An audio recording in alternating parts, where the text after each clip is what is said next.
Let's get it. All right. We are back. Back. The best. Hopefully everybody is having a fantastic week. Yeah, right. I saw that guy. I was like, yeah, he's going in. You guys, the last time we met, we were like, we don't know when season 19 is coming. And now we know. We have 2 teasers that have been put out. Did you see the one that dropped today? No, I have not. It was just 30 seconds. There wasn't anything crazy. Life-altering. The main thing that I love is that they left the soundbite in of Robin saying, I feel like the idiot who got left behind or whatever. And I was like, please leave that in every teaser for season 19. I feel like the idiot. Yeah. Or they should just cut it like. Yeah. I feel like the idiot and leave it there. Right. With the reverse. Yeah. Oh, yeah. But the weird thing about it is that she's always had that air that throughout, like, and this is from like season 1, episode 1. Well, maybe not season 1, episode 1, because they were still trying to pretend they were the happy family. But by like season 2, where she started to say that she was being somehow discriminated against and these women are against her and the people aren't celebrating her, she always kind of came off like the little girl or the little boy who was last picked in dodgeball or like the softball games, the basketball game or whatever. When they were picking the teams, like they're standing there and they're the last one. Like, do I pick you or do I pick the dog with one leg? You know what I mean? I'll take the dog. Who got glossed over for the dog with one leg. Right. Like that, yeah. Yeah, that, it has that feel to it. To that feeling.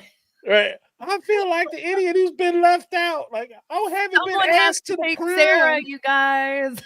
It's just 5th grade kickball. It's not that big of a deal. This was the Olympics. Like, let it go. It's been 30 years now. We really saw this episode, season 3, episode 7. We really see Robin's kind of manufacturing of the kids are against me, especially Hunter. Right. Yeah. And I think you actually had a video before, and I've seen some other videos from other creators. I think I've even talked about it, where the first instance that we have that she had an issue with Hunter was during the birth announcement. Because she came out, Solomon, I'm pregnant. And, Hunter got quiet. And then she looked at and she focused everything on Hunter, but Hunter wasn't the only one who was quiet, throughout that whole thing. Leon freaking has to like remove themselves from the situation and is in hysterics. So, I mean, nobody was happy. Right. First of all, what teenager is elated that their dad impregnated another woman? Right. Right. Especially when you take into account that these kids, like there's been a certain thing where they've been assigned with the title of parentification, where they were like pseudo parents to a lot of the kids. So why would I celebrate having more responsibility? Right. You know what I mean? And then that was my other big takeaway is, so they've been in Vegas for a minute at this point, and the kids are still talking about how much they hate Vegas. Right. It is so sad. It is so sad. Yeah, you know what? And there's because I think ultimately there's that point where when you look at it, there's always been kind of it's been implied that everybody welcomed Robin and her family with open arms. Mm-hmm. But clearly that wasn't the case. 1, 2, the whole Vegas move was the second big life-altering thing that happened to them that was thrust upon them. Like they had no choice whether Robin and her kids came in the family. You got to like it and accept it and love it and just deal with it. Then they moved to Vegas, and it's not like, okay, what do you think about moving to Vegas because this is what's going on with our family?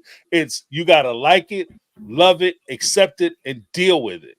Mm-hmm. And so Like I think that a lot of the rebellion that they're seeing actually comes from the kids feeling helpless. Because when you feel like you don't have a voice, you feel like you're not being heard, you start to act out, you start to act different, you start to do Yeah. things to make you seem more like rebellious. So you're Mhm. going to like issues and problems. Yeah. Granted, my daughter was only like 3.5 when I found out I was pregnant with my son, but she was like, "Okay, like, what's a baby?"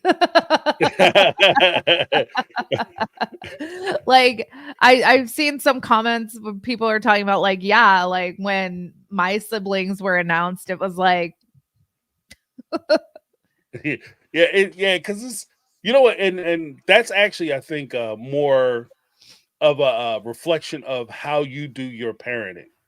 Because if your kids are looking at it like, okay, it's a brother or a sister, and yay, it's just another person, or yay, I don't know what that is, that's just Mhm. reflective of the fact that you are the primary caretakers of that child or Yeah. those their siblings. So they don't really see the difference. But when you have somebody who's been taken care of, getting up early so I can get my brothers and Mhm. sisters ready for school and I can cook them breakfast, and then when they come home, because this is something that like I think I said it yesterday that Cody had made a complaint because that kind of stuck in my craw where he made the complaint about we don't really see what happens with their lives because we only get 20 hours out of 365 days. The truth of Yeah. the matter is the flip side to that is we only saw one instance where Hunter had to get up and take care of those kids. But Mhm. logic would demand that if Janelle is staying late at work, Hunter is also coming home and fixing dinner. Hunter is also coming home making sure homework is getting done. Hunter is Mhm. also coming home making sure that the kids are ready for bed, they brush their teeth and everything else. So Hunter is essentially being the de facto father of these other kids. And Mhm. so, yeah, I would recognize that you putting another baby on my ass. Like I don't have enough to do. And You it's know what just I mean? less time I'm gonna see my dad that I hardly ever see anyways, so Right. cool. Yeah. Yeah, this works. Yeah. And yeah, that's a point I didn't even think about. That's a great point. Is Mhm. that another thing to consider is that when you brought in another wife, because there's always that during this episode, they talked about uh, Cody going out bringing in another wife, but by bringing in another wife and having a child, like already I see my dad. There's three wives. I see my dad every third day, right? Right. You bring in a wife. Now I see my dad every fourth day. Now that Mhm. wife starts to have children, and my dad's attention is going to be on to that newborn because that's what happens. Everybody loves babies. Not everybody loves children or kids. So I'm going to lose my dad because he's going to be focusing more on that newborn baby than on me. Mhm. So on double fold, you Yeah. feel that loss, you know? Yeah. And Cody was I mean, it's talked about so much throughout this series how he likes shiny new toys. He's all about the babies. And then when it and that makes me like reflect and think about when the bulk of these kids were born and they were just popping out like Christine and Janelle were like within months of each other popping out kids. Like none of those kids got to be Cody's favorite for very long because Mhm. another baby was coming along. So I Right. feel bad for like Hunter and McKelty and like they're not the oldest, but they're of the older set. So Yeah, and that's a good point too, because when you talk about like and it's I never really put the time frame together, but when you Mhm. talk about Gabe and Gwendolyn being the twins, they call them the twins, that's because Right, they're 4 days apart. right. You know what I mean? That is crazy. Yeah. Like, you come in like, could you imagine? Like, I know they didn't have like hospital births, but in my mind, because I'm a normal, average, everyday monogamous, I guess, and I use the hospital facilities. Yeah. I couldn't imagine showing up on Monday. with one woman to have a baby, and I'm there, and I'm involved, and I'm doing the pushing and the come on, woman, let's do this. We got this. You're the queen. And You know what I'm I'm thinking of? Because, like, Cody doesn't do laundry. Like, had they even washed the sheets yet? right. I Oh, they I wash it when they think, get better. Gabe's older, so, like, had Janelle even done laundry yet by the time Right. Christine was giving birth? Right. It says, oh well. And then I'm back in there on Thursday. I The same know. crew, Oh come my on, girl, gosh. you're the queen. I didn't And even think about that, like the optics of going to a hospital as a polygamy. Like, I mean, I thought about it, but like that would be very strange. Like 2 in 1 week. right. And technically they're close enough in 4 days. You would be dropping one off and Picking one possibly up. taking one home. Yeah, if you You know did what I a mean? C-section, sure. Yeah. Like, Although with okay. my second C-section, I got booted out like real quick. Like, well, maybe too quick, but anyway, longer another Like, we day. need the bed. With my first C-section, I could like it was like a vacation, and the hospitals have that good ice, so it's like very enjoyable. Mhm. Aside from like having Getting your splayed inside open. rearranged, yeah. Aside from that, but yeah, the second time around, they were like, "Okay, ma'am, it's been like 36 hours. Goodbye." Right. You're about 12 hours. We let you sleep. You know what? Yeah. I need to upgrade my insurance. Is that what you're Right, talking exactly. about? Like I didn't realize I had the drive-through brand of this insurance and playing drive-through premium. I had a friend, my husband had a friend whose wife, she had a natural delivery. I don't even think she was there for like 12 hours. I swear to God, Mm, she was in and out. And I was mm. like, is that even legal? I've never heard of outpatient's birth. Yeah, for real. Like she had a really quick labor.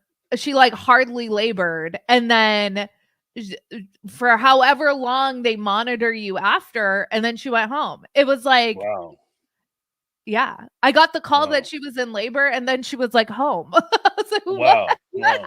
happened? Yeah, that doesn't seem right. Unless the kid is like floating 5 feet off the ground with an Yeah, S on his chest. Like maybe you want to keep him a little longer. I know. And oh wait, I gotta give Kathy Uh, Mosley $5 super sticker. Thank you so much, Kathy. Yeah, with the crazy dance. That was amazing. Thank you, Kathy. Let me give you some. Yes, Kathy. Yes. Awesomeness. Thank you so much. Well, before we get into we'll let the room fill up a little bit. And Yeah. before we get into like the real nuts and bolts of the sister wife episode, let's go over some of this forbidden love. Forbidden love. I am amazed at some of the stuff we were seeing, like the Amish dude, like him and his wife, they put it together and they get it in their mind that she's talking. His wife is talking to the English woman. She's talking to his cousin, who is also a former not Muslim. She's also a former Amish person, Yeah. and she sneaks onto the compound every now and again so that her mom can see her grandkids, and she's reunited with the family and everything is cool. But there's still a warning that if she gets caught on their farm, that the whole family get get shunned and booted. So she's taking it, like the mom is taking a significant risk. So that puts in the mind of I forget his name. Oh my goodness. Elmer? Elmer, yeah, Elmer's wife. He is looking at she decides that she wants to get dressed up like an Amish woman and kind of do like a black ops operation on Like the farm. I can't decide, like, are they being respectful, or it almost feels like it's mocking a little, like it feels like she's playing dress up, and I'm like, Right. I don't know. It like this is Yeah, I don't know how to feel about this. well, because it's the thing that really stood out to me was something that because I was looking at her, I was like, something isn't right. Something's not right with the way she looks. It's just not right to me. And the one guy at the store hit the nail on the damn head. He said, they're wearing the clothes, but she has her nails done and she's wearing makeup. Right, Like, right, right. So you Yeah. can't go to the Amish people doing cosplay and think it's gonna be well received. You know what I mean? And especially if it's like, oh, I'm gonna celebrate my friend who's a doctor, and I'm gonna buy them a nasty nurse costume. Like it's Right. just, you know, Exactly. Exactly. And I'm sorry, I don't know if do you watch Welcome to Plathville? no, I haven't seen it. Okay.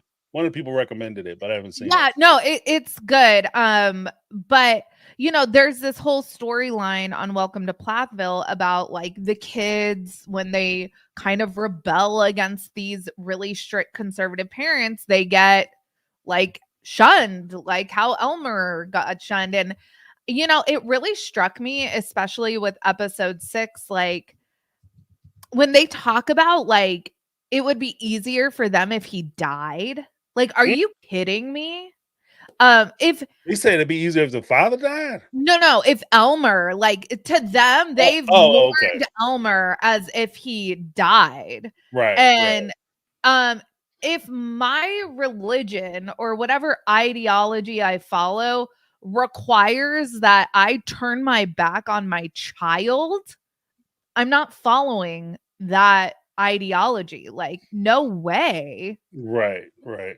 Yeah, I couldn't kick them out because they don't want to participate. Like, if your kid don't want to go to church, hey, Yeah. you don't kick them out of the house and tell them, "I wish you were never born. I've Yeah. Well, scorned the day." one of the like Ethan on Welcome to Plathville, he and his wife are getting divorced this season, but one of his like hard line in the sand things that he had for his wife for them to stay together was like if they were to have a gay kid that they would disown that kid. Wow, wow. Yeah. Okay, And I that would. was like when Olivia, his now ex-wife, was like, okay, like we can't be together. We're not gonna have kids together because like F Wow, that. Yeah. wow. I that's is in a way, I guess, depending on where you're at and where you're from, like when you hear things like that, be like, wow, I didn't realize they still made that model anymore. Right. Like the It's like, oh, we're still doing that? Like, hey, that's oh, still a thing. yeah, like, oh, not a good look. Not a good look Right. for sure. So that would have set me back, like, whoa, I didn't, because it's something like I always encourage people that if you're having kids or thinking about having kids, getting married, moving in, whatever the case may be, you want to have a lot of conversations about how you go about things, how you see things, what are your view on things. And that actually might not even be something that I would necessarily think about off the top of my head, top of mind to bring up as a question. Hmm. Like if we have a child and that child came out and it was gay or whatever the case, Yeah. would you kick it out of the house? Would you disown it? Like that wouldn't even be I don't know. I guess I'll you would. kick you out of the house before I kick my kid out of the house, which is Right.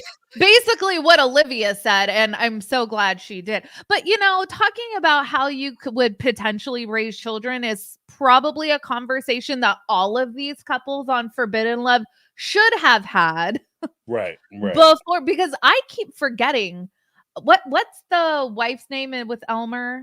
I always forget. I want to say her name is Naked. Let me Because take I a know look. it's Ashley and Muhammad, Lori and Eli, Lensa and Chris.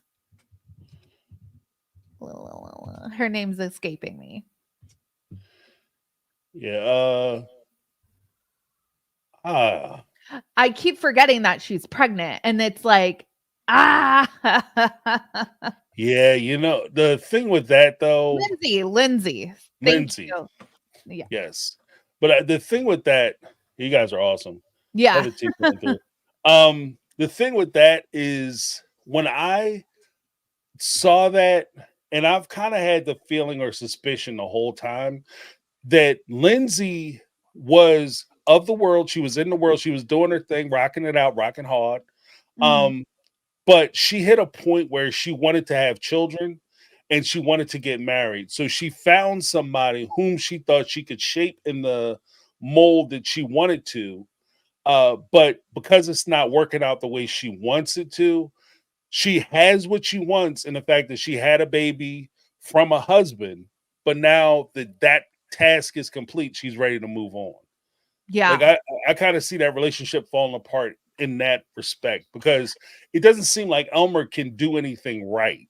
You Yeah, know, and I found it really gross where in episode 6 she was like like we went and visited his family and now he's like reverting back. Like, can you expand on that? Because what are we Mhm. talking about? Are we talking about his porn addiction? Are we like talking about the fact that he like doesn't help out around the house? Like, I feel like you're exactly right. Like, he can't do anything right when it comes to her. Like, everything annoys her.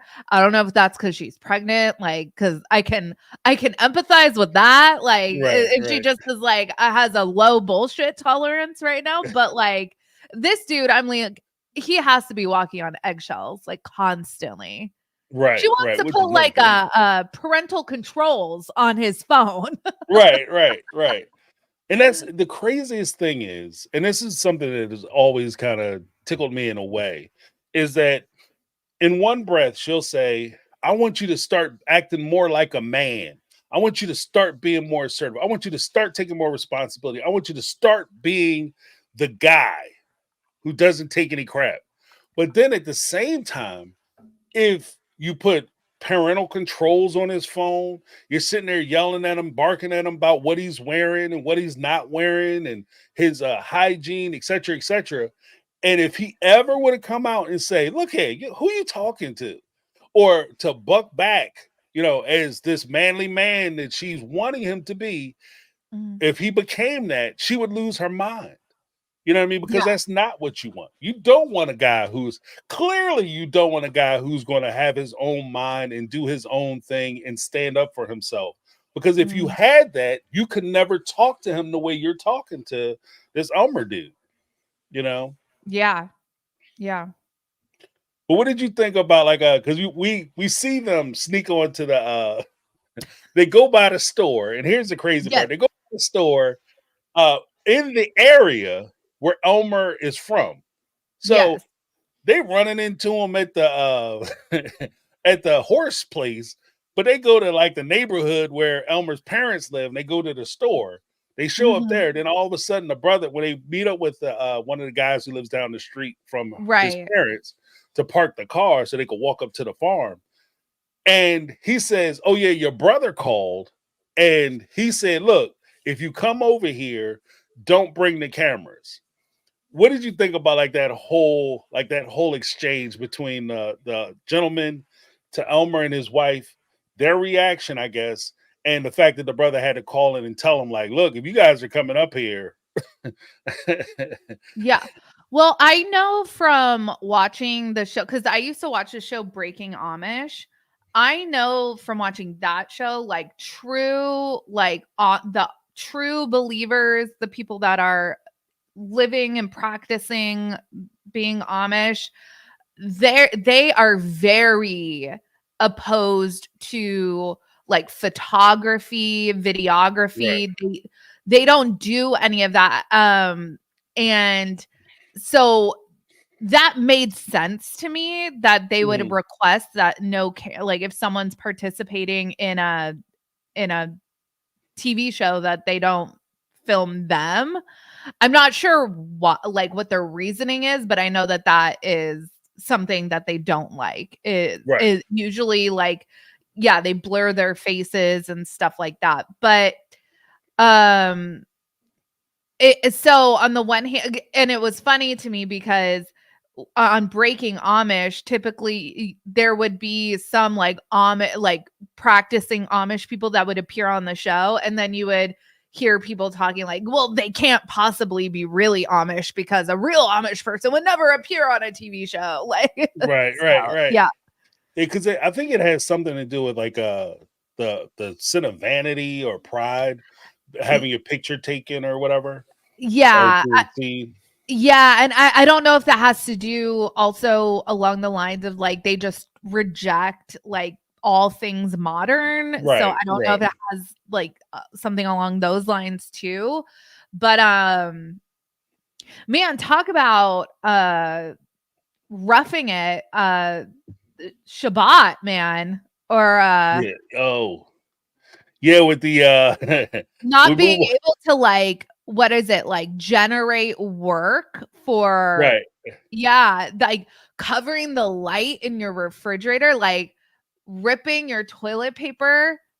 That's a lot. Like, Lori's going through a lot. Yeah, I feel like it's kind of like the it's at the point now where I feel like Lori's actually getting hazed into the like she's joining the sorority or a fraternity. That's It's what so it feels like. it's so interesting to me because, okay, we have all these family members harping on Lori about how important in this family, how important it is to be Orthodox. And then this dude's cousin comes over who's like married to a Muslim guy, Right, not right, requiring him to convert. And she's sitting there telling them, like, it makes no sense to me to like require someone to convert. If I'm Lori, I'm like, WTF. right. So, like, What are we your doing? family would, like, potentially accept me anyways? Like, what Right. are we doing? Well, his cousin would accept her, but apparently his parents absolutely will not. Yeah, but, like, I mean, I'm sure that this cousin is around Eli's mom and Right. at Yeah, probably family talk about it. functions, you know? She probably talk terrible about it. But I mean, I agree. I think that I agree with everything that she was saying because a lot of what she was saying was very reflective of my opinion when it comes to this matter. If you marry somebody or you're with somebody and you convert or leave your religion, your faith, your belief system for Uh-huh. that person, if something were to happen to that person, like God forbid they passed away or there was some terrible accident or you divorced, would you stay in this religion? That was a Or if great question to yeah, ask. yeah, if Yeah. it didn't work out, would you like if for some reason this marriage didn't pan out, would you continue to study to become Jewish? And if the answer is no, then this isn't something that's on your heart. So therefore it's something that you shouldn't do. If it's that weird aspect that like if you're in a relationship or if I'm in a relationship, I don't want to be with somebody who doesn't want to be with me. Yeah, Mhm. you know what I mean? Like, I don't want Yeah. to be with somebody who's just like, well, I feel sorry for him, so I'll give him a little time. Yeah, Yeah, and you know what? And that also made me think because, like, at least I see, like, with Lori, she's going to the classes. mhm, She seems to be at least going through the motions. I don't know if her heart is fully in it, and she does have some hangups about some of the customs that she's going to be having to do, but she seems to be game to try, right? right. With like Ashley and Muhammad, whenever Muhammad brings up like clothing or obeying, that comes up all the time with them. Ashley sounds like it's like brand new information to her. Like, what do you mean I can't show my legs? Like, what are you, it's hot outside. I'm not gonna wear like whatever. And so it's like, do you guys talk? Like, Right. Have you met each other? have you met each other? Did you Right. just have a kid and then feel like, oh, we should probably like get married? Because this is the most like toxic situation. He doesn't like your family. You don't like his family. You have like what is she, 2, 3 year old? It makes me Uh, so. yeah. And a weird thing about both families in both cases, and actually, I might even extend it out to some of the other families as well, is the insistence of trading your religion. Like you have to be a part of my religion in order for us to be together. And when you do that, especially if you strongly identify with your religion, to force somebody to change their beliefs, you're stripping away the very thing that they are. If I identify heavily as a Catholic, as opposed to a guy who happens to be Catholic. If I like you ask me, James, who are you? Well, first and foremost, I am a Catholic, and that's who I am. I ride with Jesus. Like if that I'm that guy, for me to strip that away and then say all of a sudden I'm going to be a Muslim or a Jewish person, a Hinduist, Buddhist, whatever the case may be, then I'm fundamentally changing who I am. And once you start doing that and I acquiesce to that change, then I'm giving my partner a lot of power. Mhm. You know what I mean? Like there's a lot of power dynamic that I think that's going on, especially when you come in and you demanded somebody change something so fundamental about who you are in Mhm. order for you to be accepted into their life, into their family. Like that's a crazy power dynamic. The one thing I will say about Judaism, from what I understand, I'm not Jewish, so people in the chat can correct me if I'm wrong, but I believe like the lineage is passed down through the mother. So I Mhm. believe like there is a vested interest for the family if they have kids for Lori to be Jewish and be of Yeah. and convert. It that would be important for like the children that they would have together because in Judaism it's what the mom is, the kids are. Right. Correct Well, me if because I'm wrong, chat. Yeah. right. Well, I think you're right because that's what he said. That's what or not Yeah. Eli had said. Eli. Yeah, when he was talking to his cousin, he said, "Well, of course you feel that way because your kids are Jewish." You Oh, yeah, know, that's right. Yeah. yeah. So Yeah. I think that's like they want to make claim to the children as far as their religious perspective. Yeah. So yeah, I can see it. I just think it's a little rough. Oh, so that's interesting. So it's less of a problem for the female cousin to be frolicking around with people of other religions because she is holding the lineage. It's not Right. a Right. problem for Yeah. yeah. They worry less about her. Yeah. They could care less. Yeah, right. That's Well, okay. She, it's like, whatever you do, like, we know your kids are going to be Jewish, so it's all good. Like, the grandmothers, like, don't have to worry as much. Now, with Eli, it's like, you got to convert her. right, right. We I got want to to make be able sure to, your kids are Jewish. and that's the weird thing too, because it's kind of that because there's another couple on there where you feel the shame of like if your kids don't accept your religion or your faith, they see it as a slight on themselves. They see it as a personal failing that their kid might not have. Like in Eli's case, if his kids aren't Jewish, then his parents will take that as a personal failure. That Eli didn't like. Oh, what did I do go wrong that he doesn't want to have his kids as Jewish people? Why is he ashamed? It's not that he's ashamed. It's just that his wife is Catholic. You know. And then we see, like, actual ideological tough conversations start to happen. Like, we see, what's her name? No. Yeah, Lori. Lindsay. Lori, I'm sorry. Why do I keep getting it's so hard with names in this show for some Yeah, they're reason. a We're little close. They're a little close. episodes in, but we see her get very emotional. She's lost her father. That already made her have like a religious crisis. So Mhm. she's open to converting, but then when the the ideology of Orthodox Judaism, what they believe as far as the afterlife is not what Lori grew up believing. So you're talking about not being buried with your family, not Right. being, you're talking about you don't like you no longer believe in an afterlife. Essentially, you don't believe in heaven or hell. And so that is a lot, especially when you have like a deceased loved one. That's a lot to like. Yeah, yeah. It's just that one more thing, that one more that one Mhm. and the one thing that I will say about the two of them, Lori and Eli, in this particular case, I have concerns for them, not just because of the religious aspect. I think that the difference in religious belief, I think that can fundamentally be a problem depending on your beliefs, how strongly you believe in what you believe.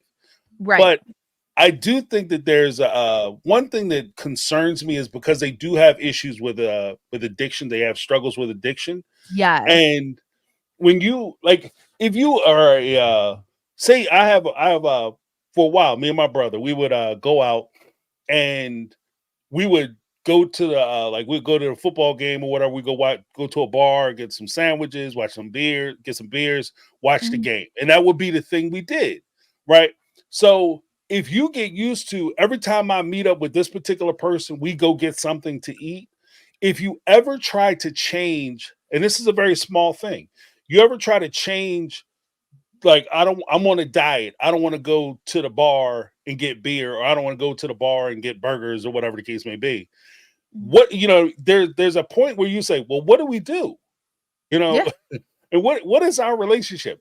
And Yeah. that's a very small thing. But when you're struggling with addiction, you become a particular person.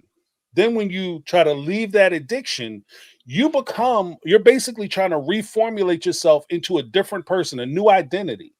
And then Mhm. what Eli and his family is doing it to Lori is they're demanding that she change yet again into another person.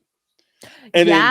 then, Yeah. you know, Not and then only even in a sober person, but now right, you're you're a sober person of a orthodox religious ideology. She is going steps beyond where even Eli has come from getting sober. That's an excellent point. right. And then one of the things that even bothers me more about that, compounding on that, is that Eli's family seems to me, and again, I don't know, but it seems to me that they're trying to pull Lori away from her people, away from her family, because they want her to identify strictly as a Jew associated with Jewish people. And so, like, even with the comment of, they're going to have to get used to you not being around on Christmas. It starts with the holidays. Yeah. It starts with the holidays, and then I can see it being, well, why are you leaving for a couple months to take the baby down to see them? Because they don't need that kind of influence, because they're too young and they're impressionable. So you got to keep them close to the faith so that they can keep doing the right thing and they can keep being influenced. We don't want them to see those things. And as the child gets older, there will be a disconnect and a division potentially between Eli and Lori and their kids and Lori's family. So Mm. that's that I will be concerned about as well. Yeah. Yeah. It's a lot. And I can um I sympathize with her a little bit because, part of me feels like she doesn't take this very seriously, Right. and that's annoying. I feel like, she was like, "Oh, I was lip syncing," and I'm like, "Girl, you don't have to be disrespectful, you know?" But at the same time, on the other hand, I'm like, this is very overwhelming. This would be overwhelming, I think, under ideal circumstances, and then you take someone who is in recovery. Yeah, like, I'm over 2 years sober. I stopped drinking over 2 years ago. Mhm. I'm like I feel like I'm pretty far removed that I don't the first year I would still be like, I had an itch for wine because that I was just so used to it. Right. Now that itch is not there anymore, but I'm still not going to bars. Like, I'm not Right. going to, like, hang out at bars and stuff. But, like, if I'm put under, like, extreme, I still don't wanna be put under extreme stress, you know? Right. Like, Right. Right. you know? Well, So because I think that that's one of the things too is that because even with any type of recovery, when you have any type of addiction or whatever the case may be, it's like the separation is very difficult for you to get to the point where you say, I'm not doing that no more. That's foolish. That's crazy. I hit rock bottom. I'm done with it. It's over. yep. But to get back into it, it's like slipping into a warm bath. It's almost like second nature. Like, so if you have somebody who Samuel Jackson, he was addicted to crack. Uh Oh, I did not know lo- that. yeah, long time ago. He was Oh, addicted to okay. crack. But if he picked up a pipe tomorrow, he'd be right back in the mix. He'd be right, you know what I mean? He'd be Yeah. right back into it. And even though it's been 20, 30, I think maybe 40 years since he's been doing that or was involved with it, he could be on it tomorrow. So that's why, Yeah. when you talk about like recovery, that's why they call it recovery and not the cure. You know, Yeah, nobody's ever said, I'm cured of alcoholism, I'm cured of drug addiction or sure. substance abuse. I'm in recovery because it's a constant day-to-day struggle that, you know, any day you could be right back in the mix.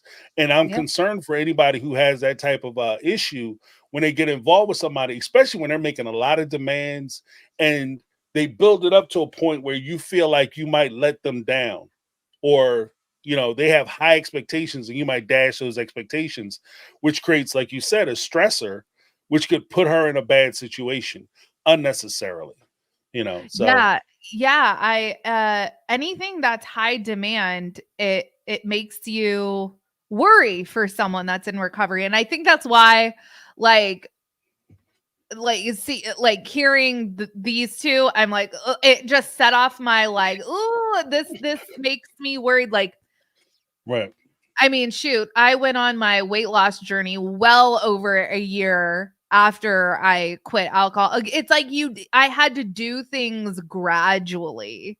I right, can't just like kick everything. And I'm still, drinking my Diet Coke. I should give that up too. But I mean, like, let me live, right, right. but I gotta have one. I gotta have something. Right, right, But yeah, so it does make you, and if Lori is, you brought up a good point. If she is not really being able to connect with her family, what is her support system?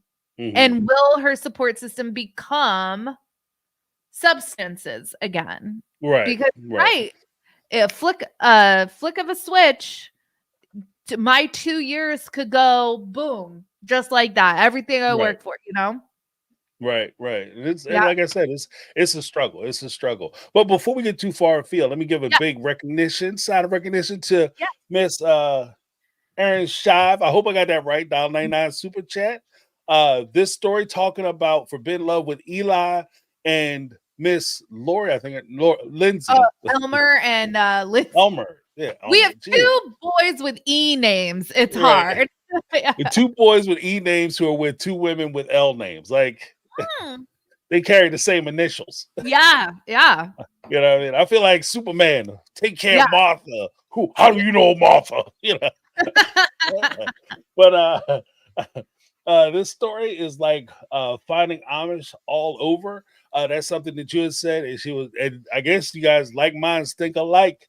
So Yeah. big shout out to that. Let me give her a big old.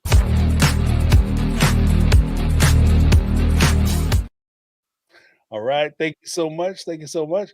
And then also, I had another super chat from Casey's Fractured History and More, $1.99 super chat. I'm Jewish, but I'm not an Orthodox Jew. And that's the thing. Like, and when we say these things, just to be very clear, Yeah. we're painting by any means a broad brush. Like this is how all Jewish people think because they are not a monolith. Like there are different levels to anything. So like I'm a Catholic and I know that there like I'm a very relaxed Catholic, but I know there are some die hard in the church every morning, 5 o'clock Catholics, there on Sunday Catholics, Sunday school Catholics, choir practice Catholics. Like there are Catholics who are all about Catholicism. I'm not one, but I know that they exist. Same thing with Muslims. So when we talk about like even in this particular case, when we get ready to talk, when we talked about Ashley and Muhammad, their his faith is his faith and how he carries it, which actually reminds me of something. Just delving back quickly into Ashley and Muhammad, they talked a lot about like the clothes. Thank you so much for the super chat. Let me give her a big Yeah. round Thank two. you so much, Tracy.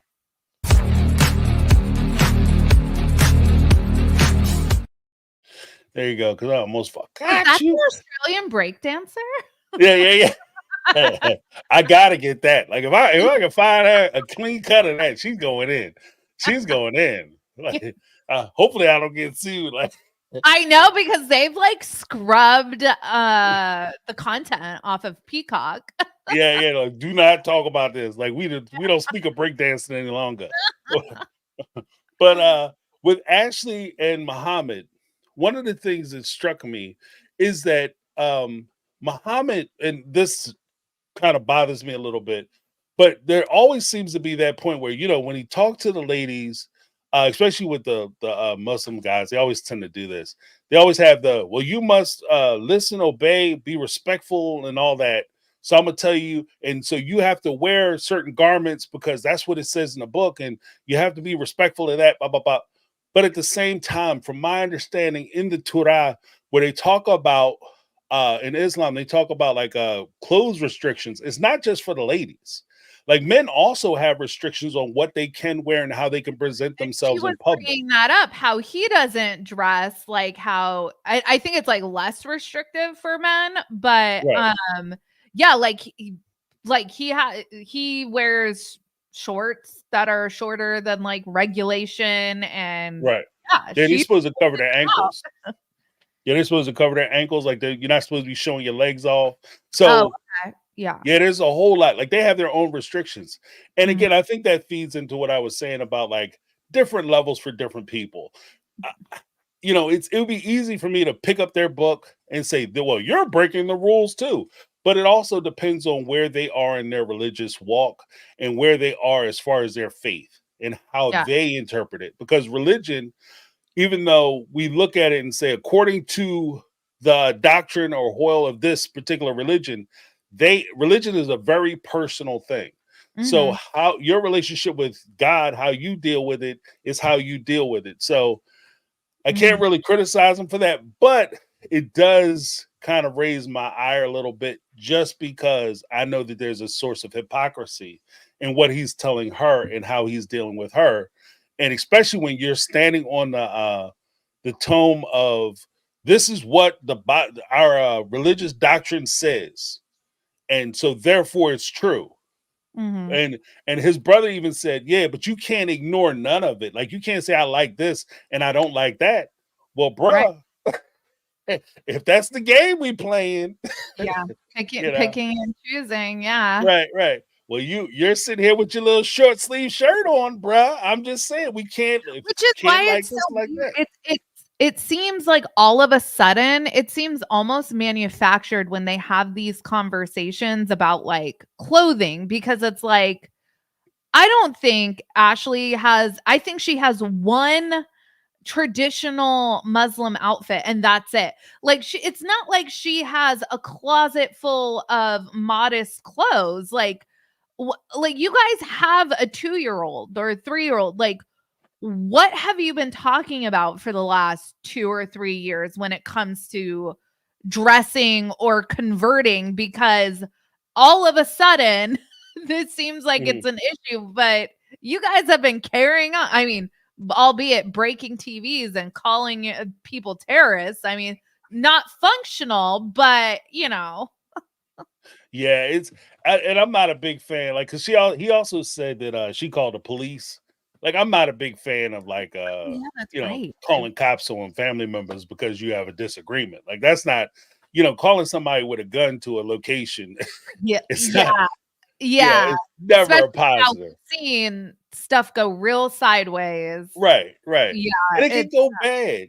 And it's yeah. not even a thing against like, oh, anti-police or anti-Muslim No, or anti this or that. It's just that when situations happen, things can go wrong. you're like really you fear for your personal safety. Yeah, it's something you do need to consider. Is Right. this going to make the situation better, or potentially could it make it worse?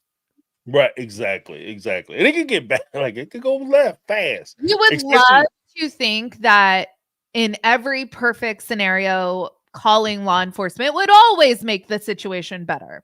But that right, just isn't the reality that we live in, unfortunately. right, right. Well, because especially like if I'm in my house and just as a way to even say this without making it a crazy thing, it's Mhm. just a level of misunderstanding. If I'm arguing with somebody in my house, me and my wife get in an argument, rah, rah, rah, rah, rah. She goes out, she calls the cops. He's crazy, right? Because she's mad at me and I'm screaming and hollering. I'm crazy. So she calls the cops. When the cops get there, if I'm in the house watching the TV show or movie that I want to see or watching Sister Wives, or I'm going live, and I'm annoyed by the fact that She called the police. I'm annoyed by the argument that we had. I'm annoyed by the fact she called the police. I'm annoyed because the police are disturbing me. I'm annoyed because I didn't do anything wrong. And I certainly didn't do anything wrong to the level where I require law enforcement at my door. Then I'm going to Right. have an attitude when I go out and talk to the police. And that's potentially something that could happen.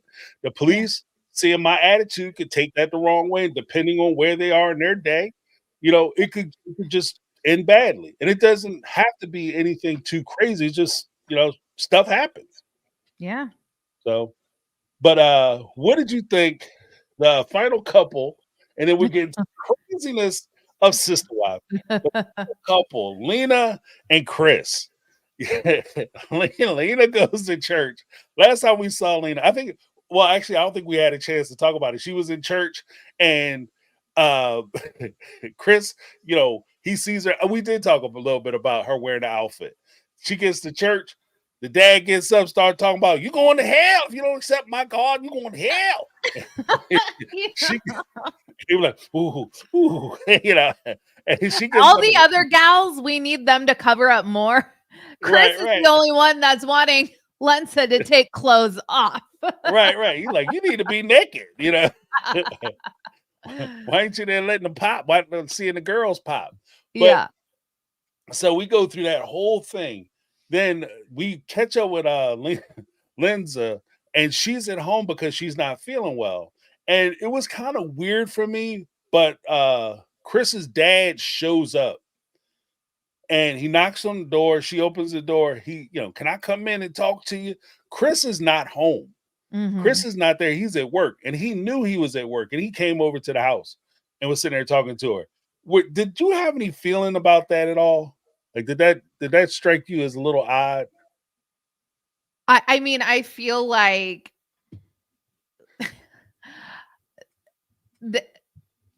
Chris's dad, it's just so inappropriate.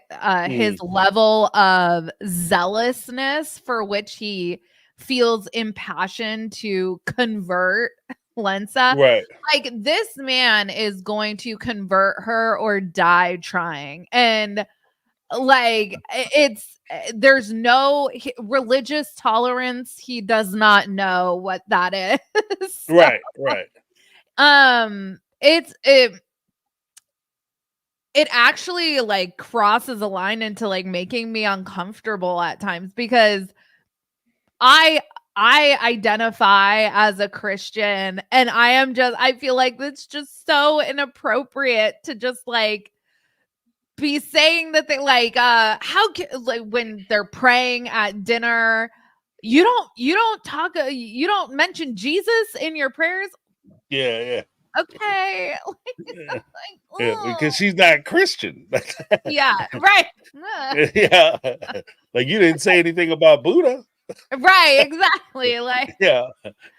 But mm. I think that there was a point where when Chris's dad showed up, what really kind of set me aside a little bit, or set me aback, was the fact that when Chris's dad shows up, he comes into the house, she's there by herself. And they don't have the type of relationship where it's appropriate. It just didn't feel appropriate to me that he shows up to her house with Chris not being home, knowing he's not home, so that you can sit there and have a conversation with him. If you just want to talk to her, it's kind of, it's just kind of one of the things that I wouldn't expect to have happen. Now, this isn't saying that if Chris's dad or Chris was married to Linza, then I think there would be a closeness in relationship. If he'd been dating her for a while, or if Linza and her parents actually knew each other and they got along, it wouldn't be as weird to me. But for them to have the type of relationship that they have, especially with the conflicts in religion and him trying to push religion on her and her not accepting it, for him just to pop up to the house and like, what's wrong with you? I'm not feeling well. Well, girl, I got some oils. Like, you don't start talking about baby oil with I've never heard of so like my mother-in-law has sprinkled my kids with holy water. Okay. It happens. My mother-in-law is very Catholic. She is she's in the fast pass lane to heaven, right? Like, she has the in. So she's good. My daughter, we got her baptized like 3 weeks after she was born, cuz you know, Catholics, Lutherans, I was raised Lutheran, do infant baptism. I know some religions and denominations don't, but for the churches that I grew up in, they do. So it's like, get them baptized right away.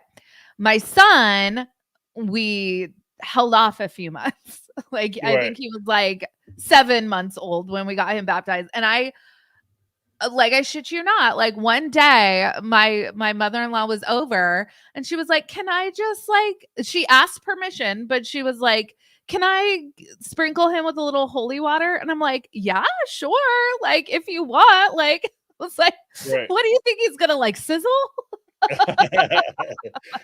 Give them the blessing. Like I've even heard of the oils and stuff before. I've never Um, heard of it with oil, but I do know anointing with oil is a thing, so I guess that yeah, makes sense. Yeah.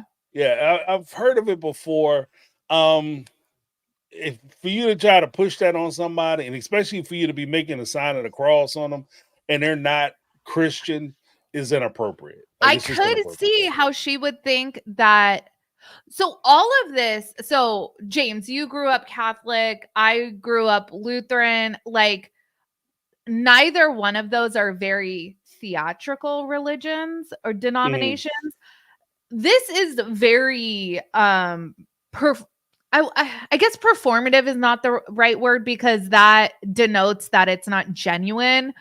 Right, I do believe that there is like genuine passion in their religious practice, but it's very theatrical, right? Like there's a lot to it as they're speaking in tongues, there's all this stuff. um Everything's very boisterous and it's very like everything's with so much emotion. When she says that it feels like witchcraft, right, I, like yeah, to someone who doesn't even believe in Jesus, to be getting sign of the cross on your forehead, that could be offensive. you know right, right, yeah, right. And two, it's the idea of like if you're not part of a religion that uses or utilizes oil blessings, if you don't believe in like water, there's some religions that don't believe necessarily in burning incense or with the ashes and that, like there's a whole bunch of stuff, especially even as a Catholic, like the Ash Wednesday or yeah, burning the like burning the damn, I just said it.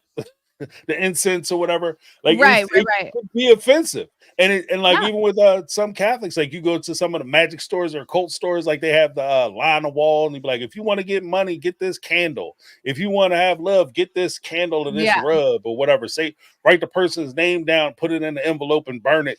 You know, to a strict Christian or Catholic, that sounds like the occult. That sounds like witchcraft. So I can see both sides of it. I can see yeah, both sides of it because I've seen where yeah, I have I have family that will buy candles and burn candles, and I have family who will look at that and say that that's witchcraft.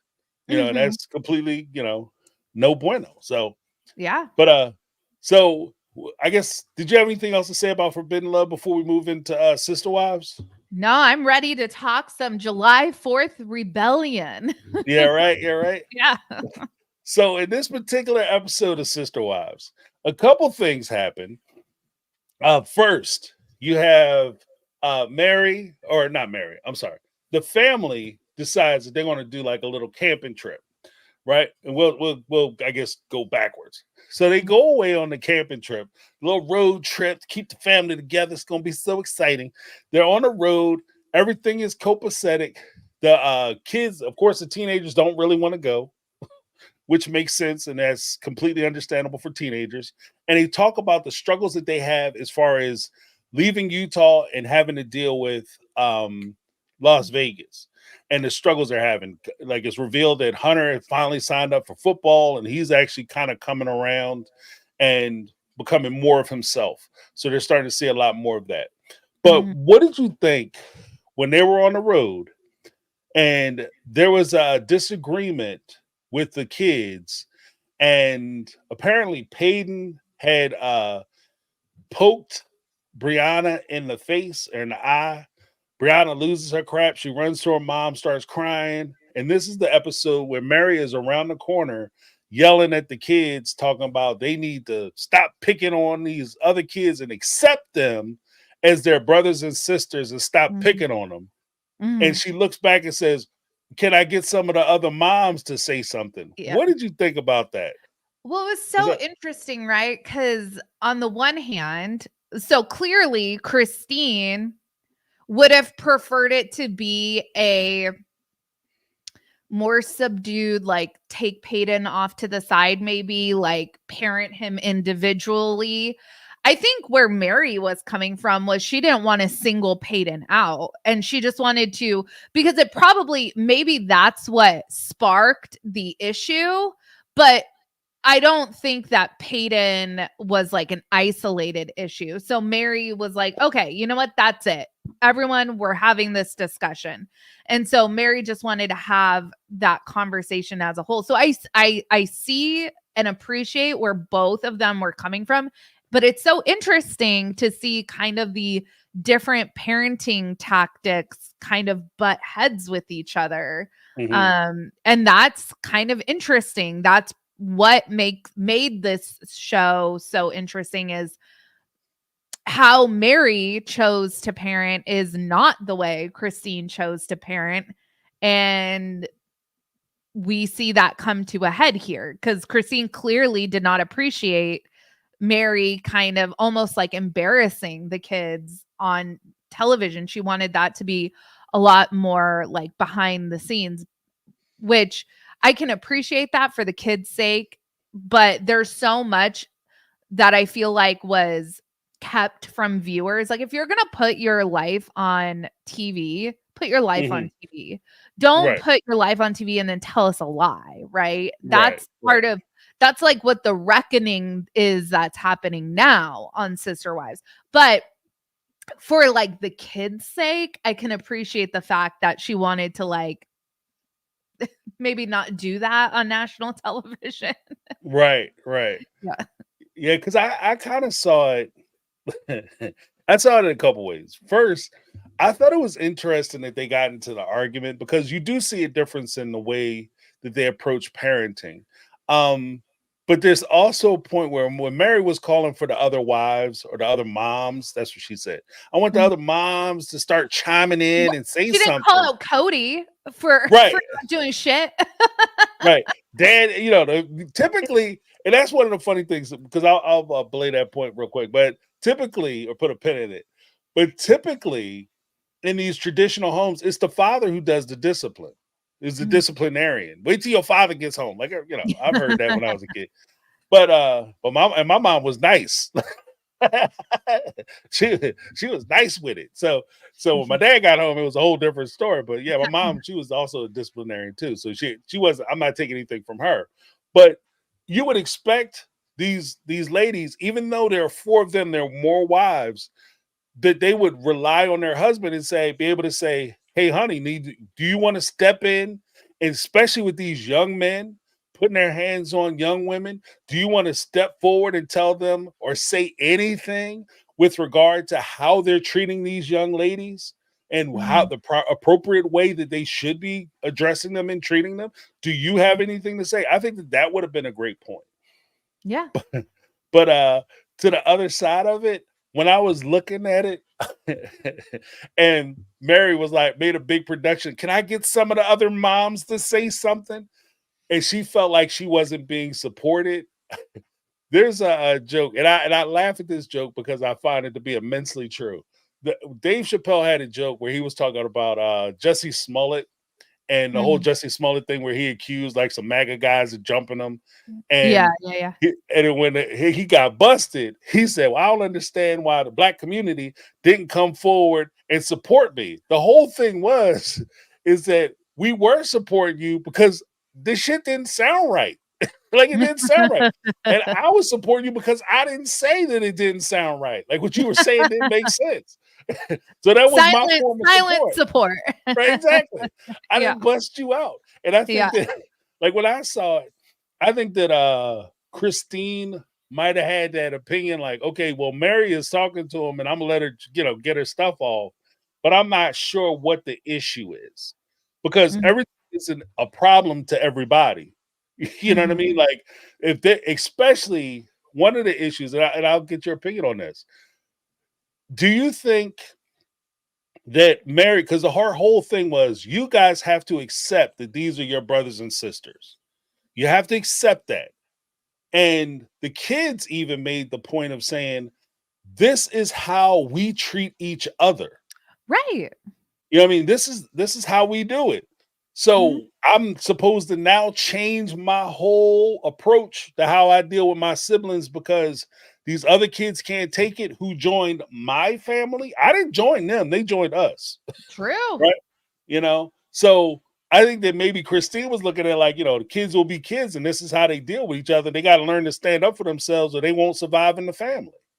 And she was just maybe she was looking at it, Christine and Janelle, and surely not Robin, but Christine and Janelle might have been looking at it like, this is how we do, you Well, know? for sure, Janelle and Christine's parenting vibes are very much the inmates run the asylum. Right. Let's just get real about that. So I think probably Mary was a little bit fed up, like to her wits end that like she wasn't getting any back. Like I think Christine is very much the like gentle parenting and all of that. And I Mhm. think Janelle is just like, let Christine handle Right, it. right, right. um, but and I think for the most part, yeah, I think the kids thought like, hey, I'm gonna treat Dayton, Aurora, and Brianna just like I treat my like everyone else, which is exactly what Peyton was doing.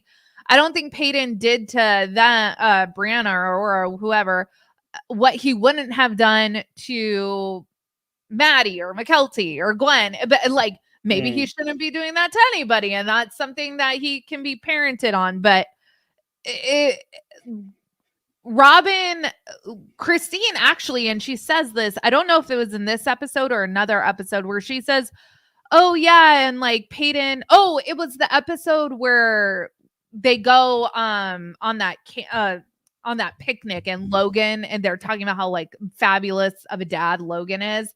But when Christine mentions like, and Peyton was like arguing with Brianna, and I was like, oh, look, they're siblings, they're arguing. Like, it made her so Right. happy to see. Yeah. So it's like, okay, so they are thinking of them like they're regular brothers and sisters, and then Robin can't even handle that.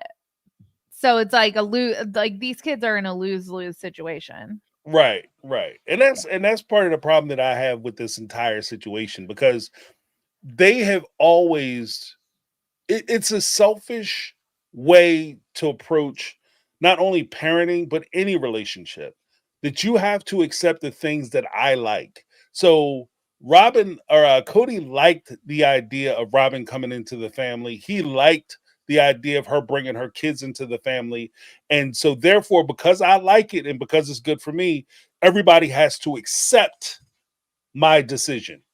And not only do you have to accept my decision, but you have to like it, love it, and you have to be comfortable with changing who you are and how you fundamentally deal with each other in order to make my decision more palpable for everybody involved.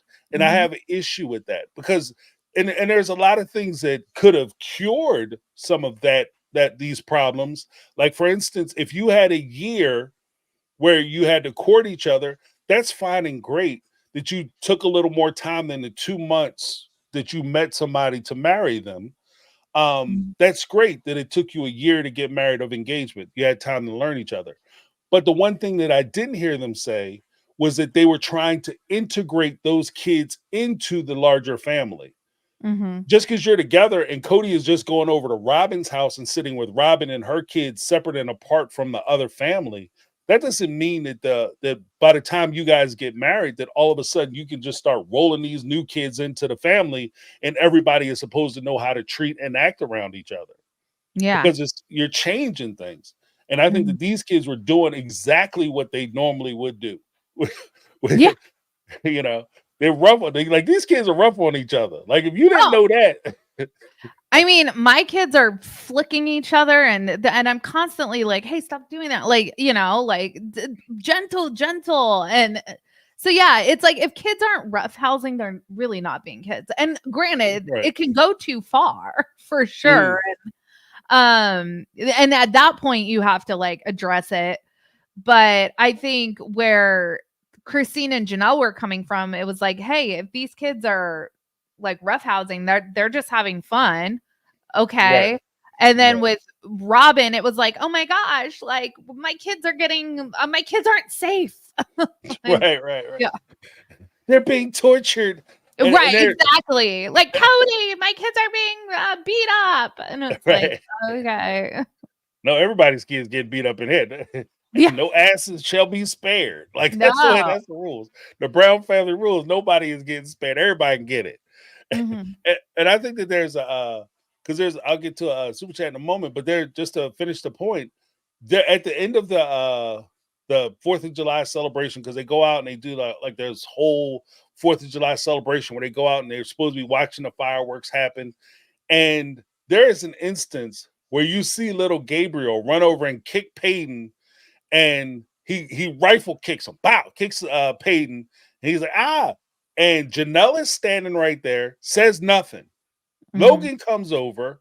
Logan comes over and says, "Hey, Gabe, you have to stop kicking people, not stop kicking Peyton." He said, "You have to stop kicking people." So apparently, this little boy has put his feet on everybody. Everybody got footprints on their clothes because because Gabe is trying to walk on folk. He trying to moonwalk up somebody's ass. Yeah. So everybody got footprints on him because Gabe is kicking people to the point where Logan told him he would have to take the boots off his feet. I'm about to take them boots off your feet because apparently Gabe was wearing some ass kicking boots. So, but the whole thing that kind of struck me was where I'm about to cuss. Where the hell was Mary? Like, Mhm. if you want these people, these kids to start treating each other better, it starts with the ones that they know too.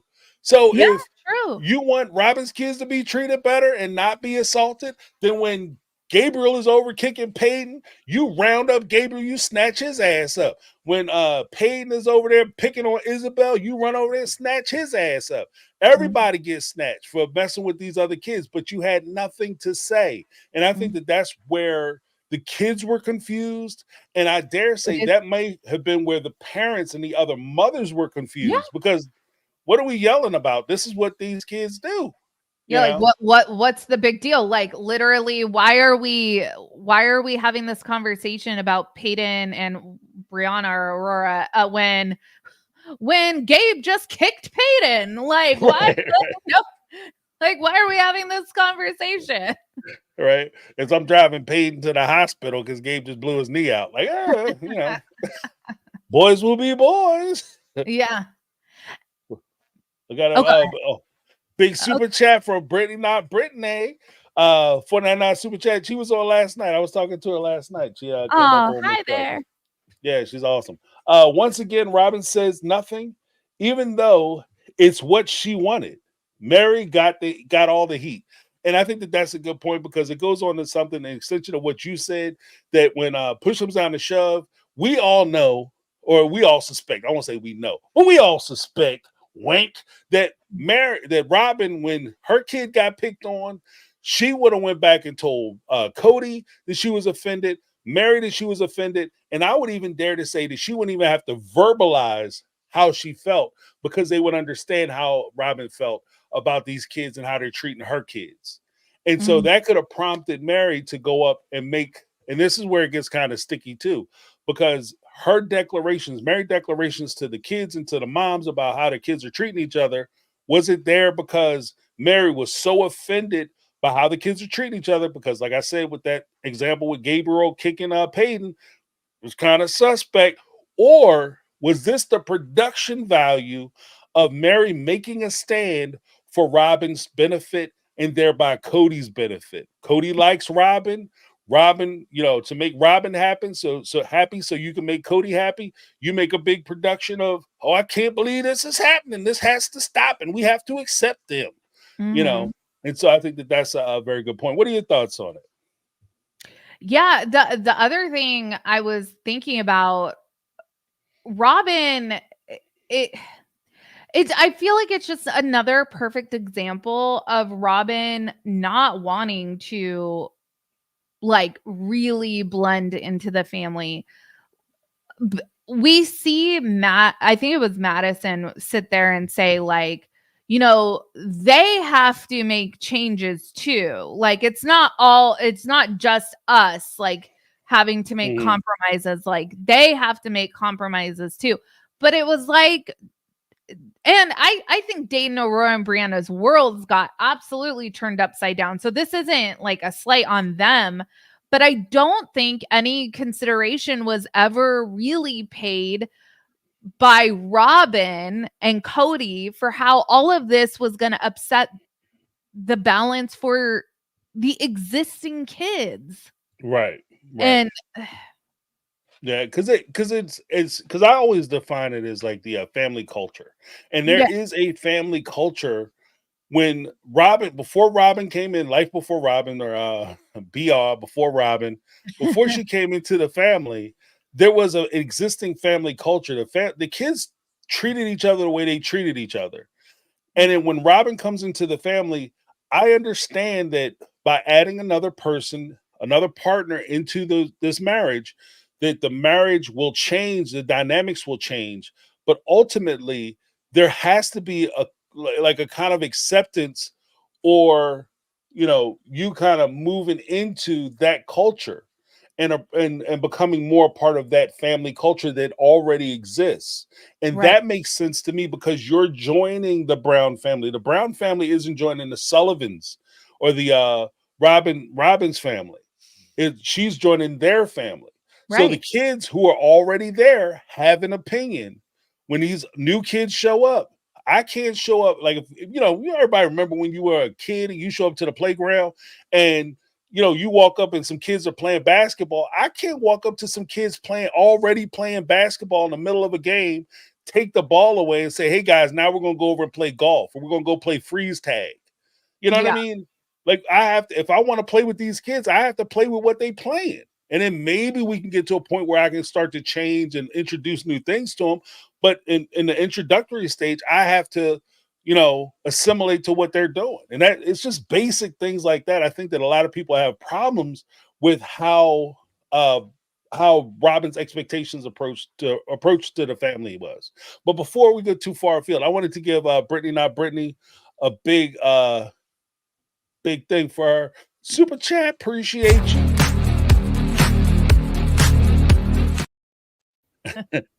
And there was also one more I wanted to get to, if I can find it. Here we go. Aaron Shive said it's the start of the Brown family division. for Absolutely. sure, for sure. Let me give you a little something, something too.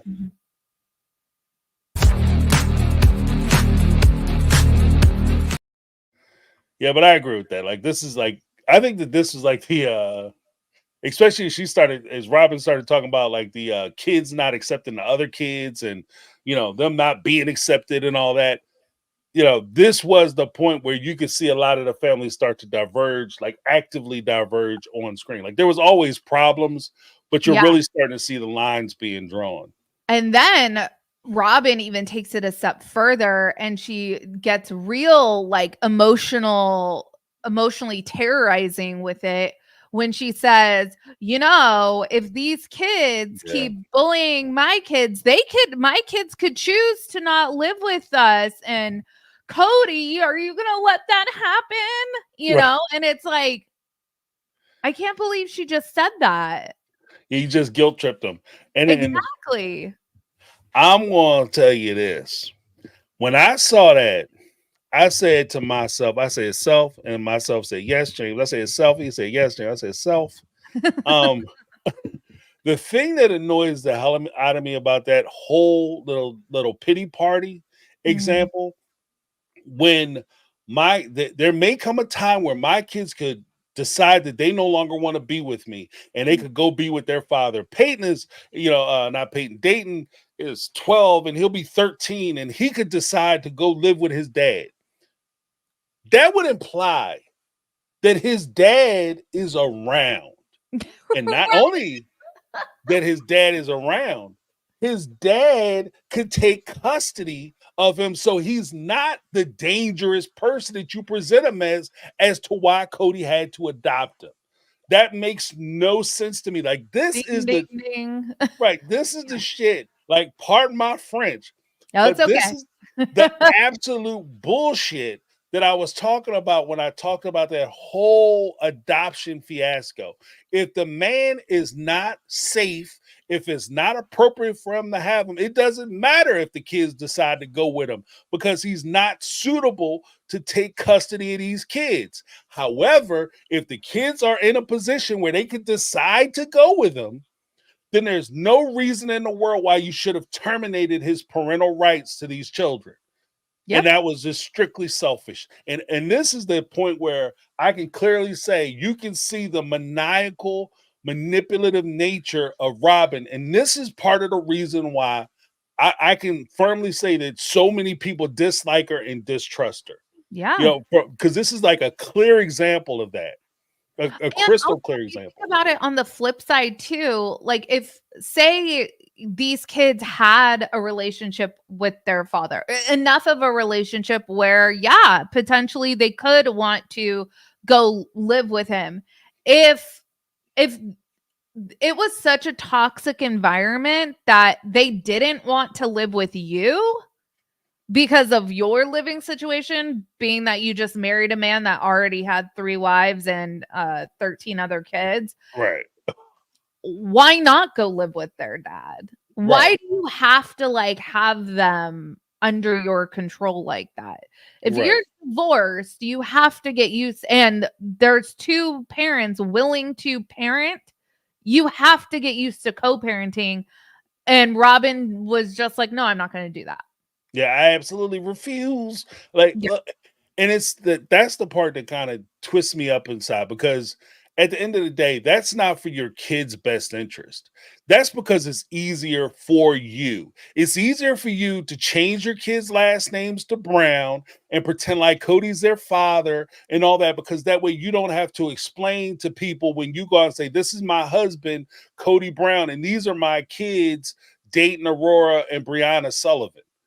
Mm. Or they were Jessups. They were Jessups. Yeah, Right? Jessup. Yes. Yeah, these are Jessup kids. Okay, fine. They have different names. Shit happens. Look, in the where we are in our society, we understand that if you meet somebody and there's like the father have one last name, the mom have another last name, and the kids have another last name, everybody knows that that's like a blended family. And nobody gives a shit. Like, I'm not gonna sit here and start making judgments. Huh? I just said this isn't the 50s. Like, no one's gonna side eye you. Actually, I had a really good friend in college who her parents like briefly dated. They had her and then they broke up. Her mom gave her mom's last name. Mm-hmm. And her parents ended up falling back in love. They dated for a long time and they ended up getting married like when we were in college. So her mom took her dad's last name, and then my friend had her mom's maiden name. Right. Last name. It happens. It happens. Yeah. And it's not like you meet a kid and you're like, what's your last name? My name is Toby Smith. And he'd be like, oh, hi, Mr. Smith. Oh, his name ain't Smith. His name is Brown. Oh, we can't be friends anymore. Like, come on. Like, I'm going to need to see some documentation, or like, that doesn't check out with what I have here. Like, no one's going to like. It's not that deep. It's not that deep. And what's also funny is that the people who get sensitive about it, like especially the name stuff, and maybe it's not fair for me to say that this is why Robin did it, but if it is a name thing, you're concerned because your kids' last names are different, but you're not concerned that there are 3 other women walking around with the same last name and they all have kids and 13 other children are calling your husband daddy. That doesn't bother you? Like the optics of that don't trouble you at all. But your kids have, introducing your kids with the last names, that's too far. Like it's ridiculous. Yeah. It's ridiculous. Yeah. Oh, let Totally me give agree. a big shout out to Lynn Skinner with the 499 super French. chat, dropping a little bit in the French jar because James can't control himself apparently. But let me give you one, Lynn. Thank you so much.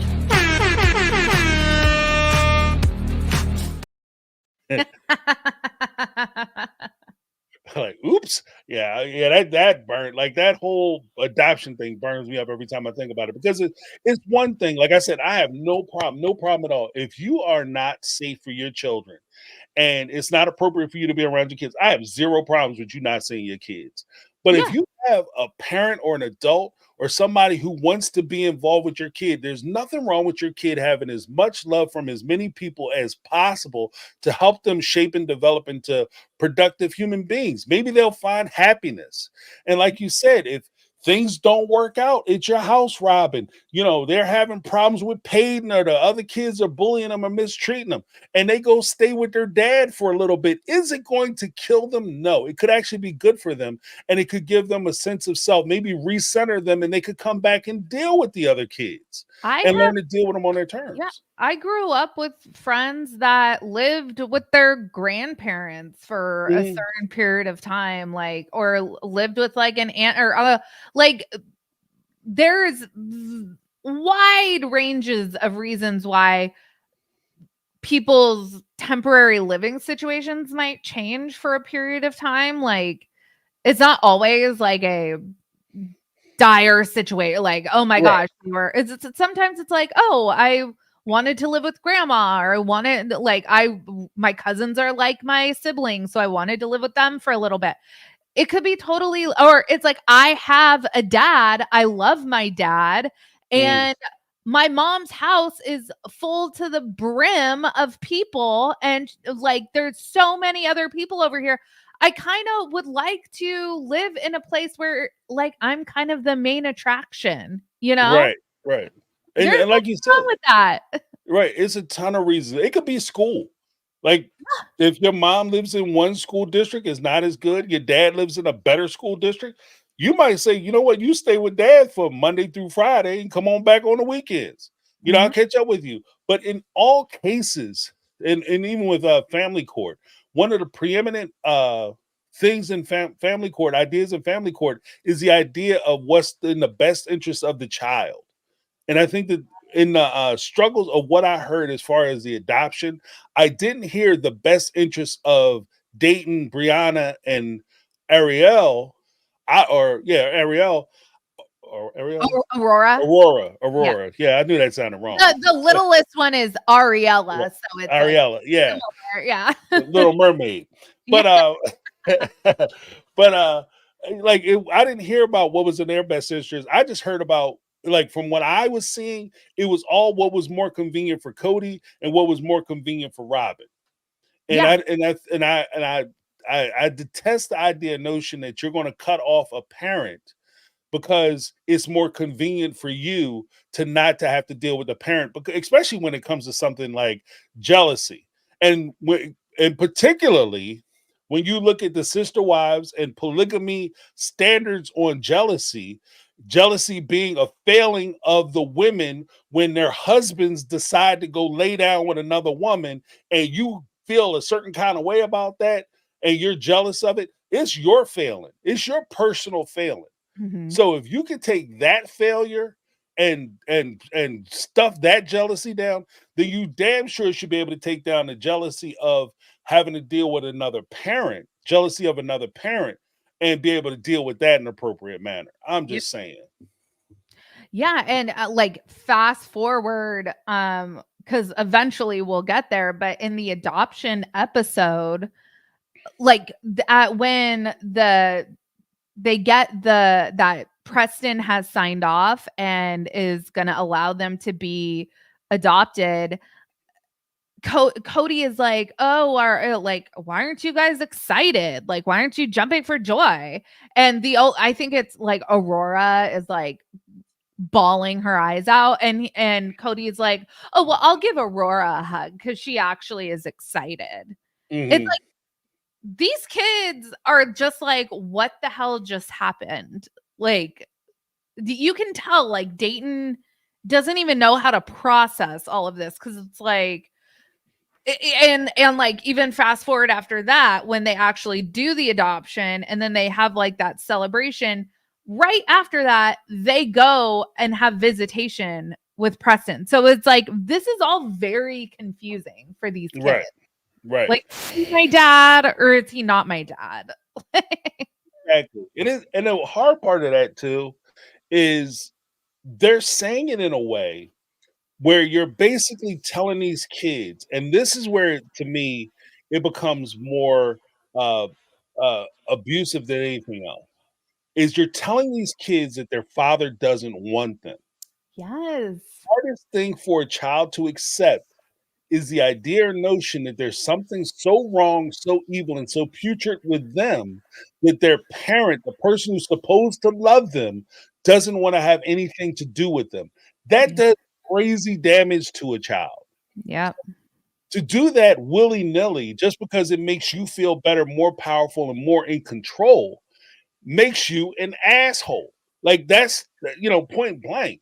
Like I'm really trying to reel it back a little bit, but it's like it burns me up because at the end of the day, you're seeing them doing it to these kids because, like you said, when they sent them off, one of the things that stuck with me was when they sent them off to go see their dad.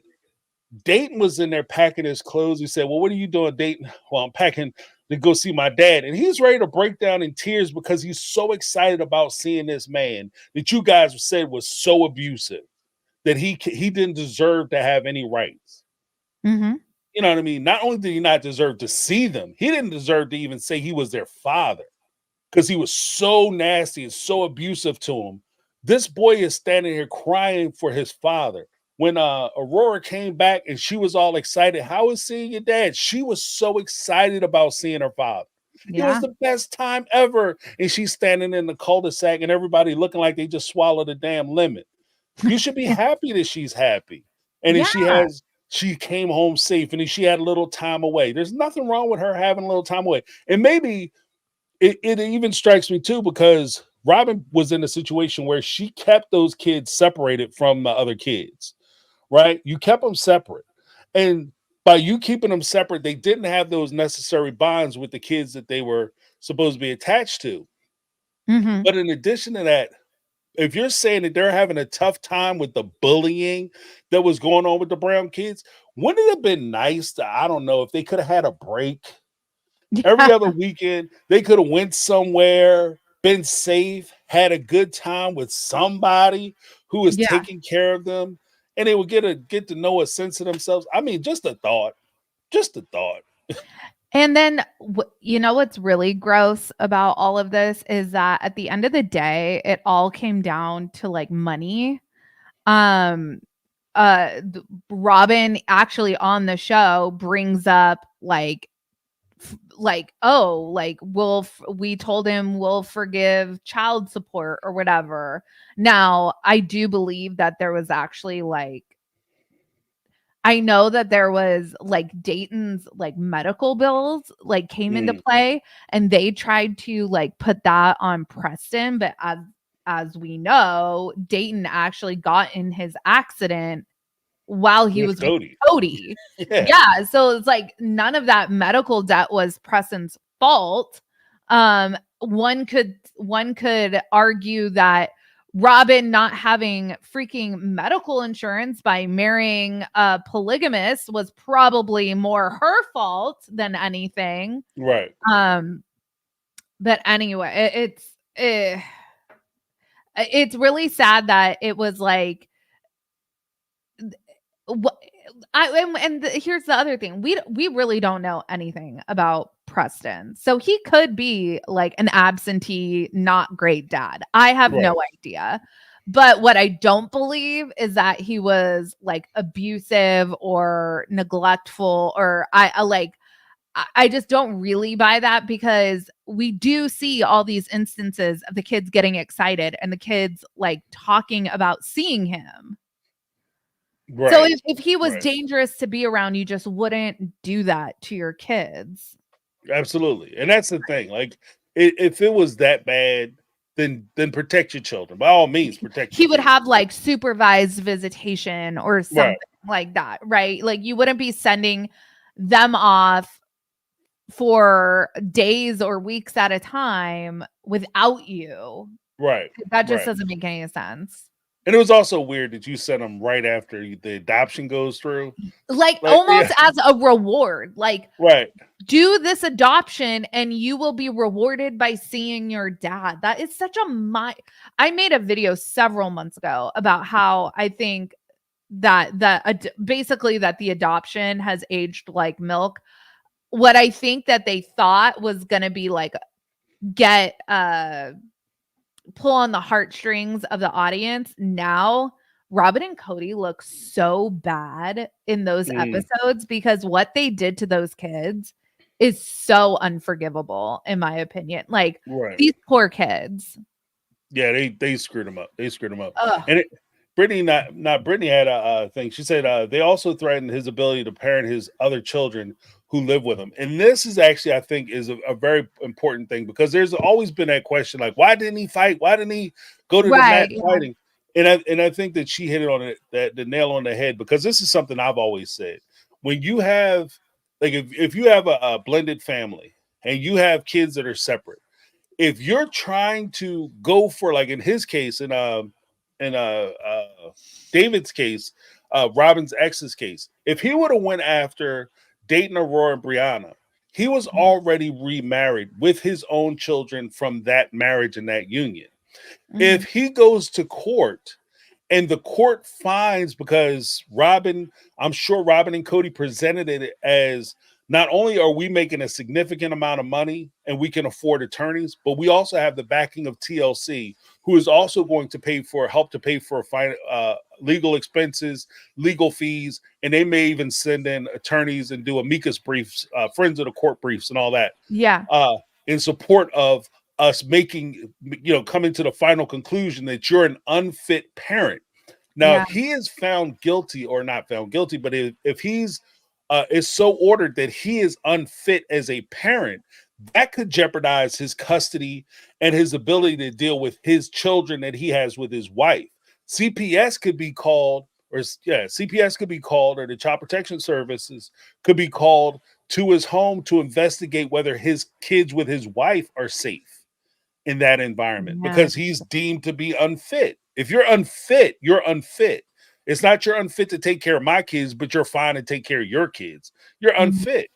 So, I mean, there are a lot of things. And when you put that into the mix, you have to ask yourself, is it really, as a parent and as the person who are the only people that your kids with your wife, you're the only thing that these kids have to rely on. Is Right. it fair to them if I go after my previous marriage kids? And that's a question that he had to ask for himself. And so Mhm. that could be a reason as to why he didn't pursue it. Yep. But there was kind of moving into like talking about kids. There was in this same episode, there was another family who showed up. It was a couple actually, and they were neighbors of Cody and the family back in Lehigh. They belonged to the church. They came out to Vegas to visit them, and this couple, they've been married for I forget, it was a while. They had been married for a long time, and they had 6 kids already. Mhm. And even though they're part of the AUB, they currently are living basically a monogamous lifestyle because it's only the two of them. And Right. they're starting to broach the question of living the principle because they believe in living the principle and adding additional sister wives and additional wives. And there was a whole conversation or discussion around this. What was your thought about it? I feel like it it's so interesting because I don't think either of them particularly wanted to live polygamy, Mhm. but then like they are of this church, they are of this faith. And I feel like the woman was like super against it, and the guy was like, I don't know, maybe, but like, I don't know, I like really love my wife, and like, you Right. know, like Right. it was just really, it was really interesting. It wasn't like, it didn't seem like this guy was like super impassioned about polygamy. It seemed like he just was like, oh, well, this is my church and this is what my church believes. So I have to do it. Right. But Right. they had, yeah, they had been married for years. They have kids. This would be like a complete disruption to their entire life to do that. And it would be it just how like bringing Robin in. The thing with the Browns is like Cody married all three of these women before they started having kids. And now, granted, he marries Christine like months before Logan's born, but all of the original 13 kids, except for Truly, so the first 12 kids, when they were being born, Cody had 3 wives. That's all they knew. Right.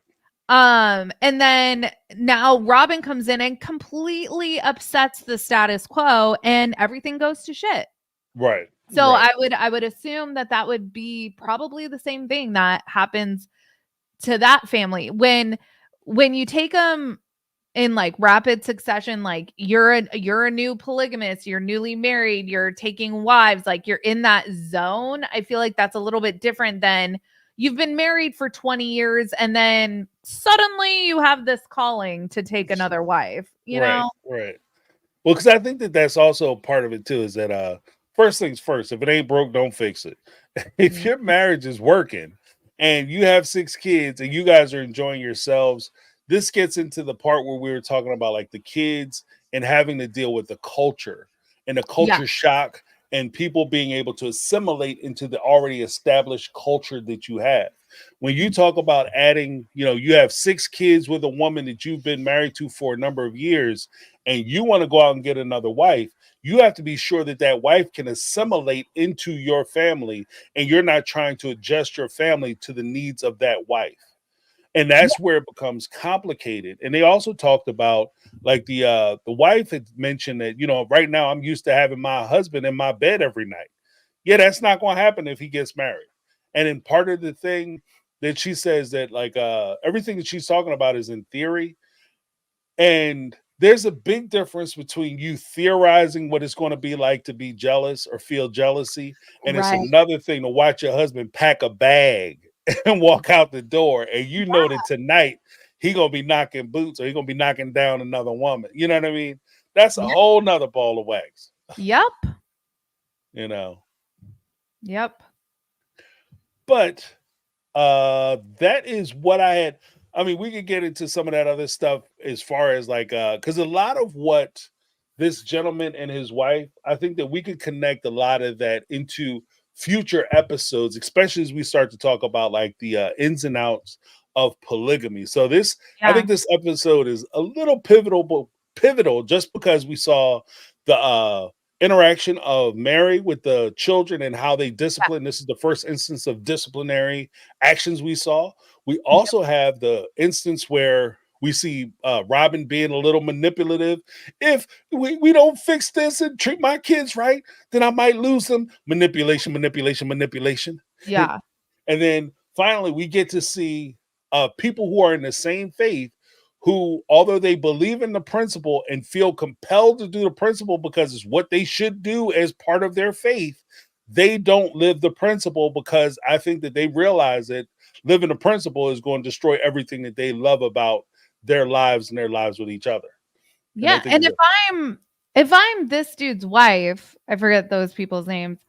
It's like, okay, we're of this religion where you have to have a certain amount of wives to like reach a certain level of heaven. But it's like, if we don't do that, am I going to hell? Like, do I need the highest level of heaven? Like, can I be cool at like diet heaven? Like, right, right, because I don't want to be miserable in my like one lifetime on earth in order to achieve a slightly better level of heaven? Like, are we talking like goose down versus like synthetic, or like Right, what are we talking about, you know?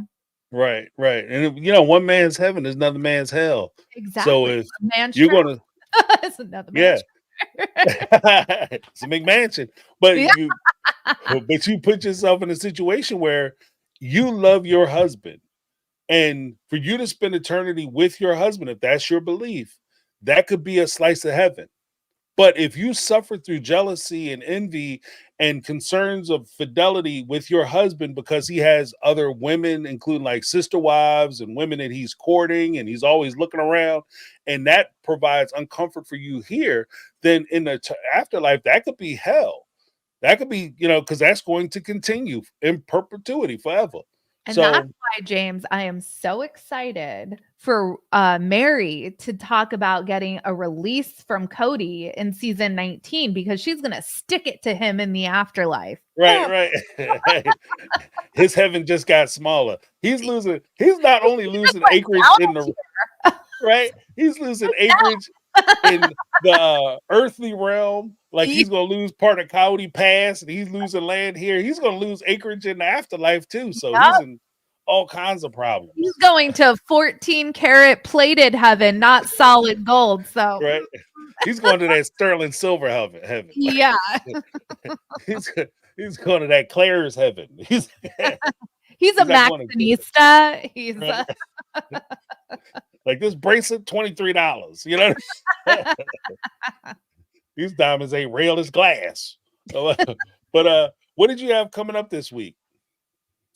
oh my gosh. I was supposed to have a Sarah Spills video out yesterday, and then life. So this week, I'm going to be talking about the Secret Lives of Mormon Wives. That's going to be coming out. So I'm going to be talking about that on Sarah Spills. That'll probably come out Wednesday.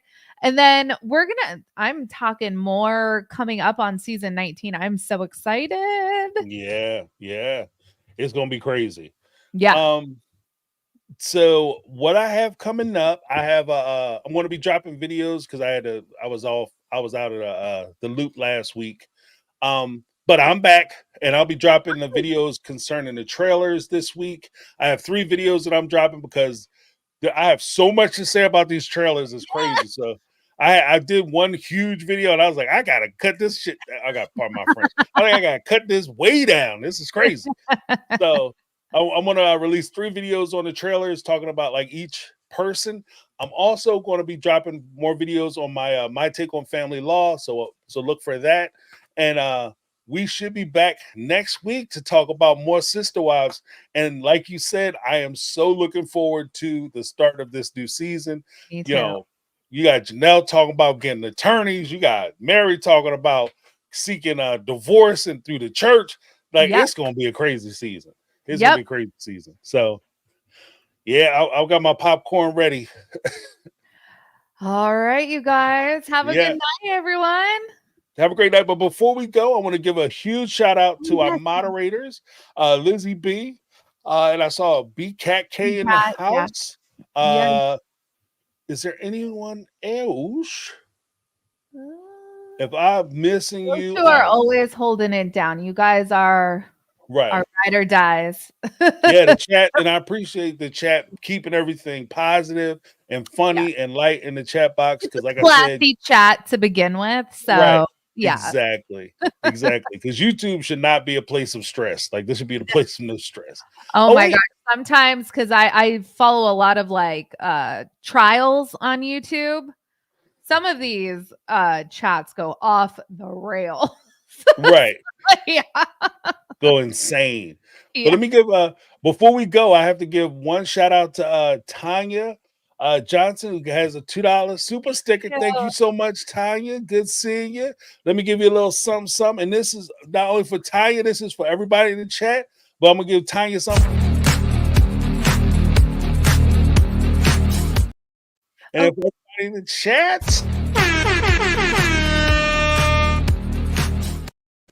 James, people are asking about your second channel. oh, okay. Yeah, it's called My Take on Family Law. My Take on Family Law. I have a video up already. and I will link it to my page. If you're a member of my Facebook family, be my Facebook friend. I'm Yeah. gonna drop a link in there for the videos, and when we get things rolling up off the ground, it's gonna be awesome. Woohoo. But thanks for asking. But thank you guys so much for coming out and enjoying your Monday afternoon, Monday evening, Monday night with Sarah and I. I greatly appreciate it. Yeah. Sarah, did you have anything you wanted to say before we go? No, just take care, everyone, and we'll see you guys in our next videos. Awesome. And that says it all. Thank you guys so much for coming out. Appreciate you. Have a great night. Be safe. And we shall see you next week. I'll see you on Sunday if you ride with me on Sunday.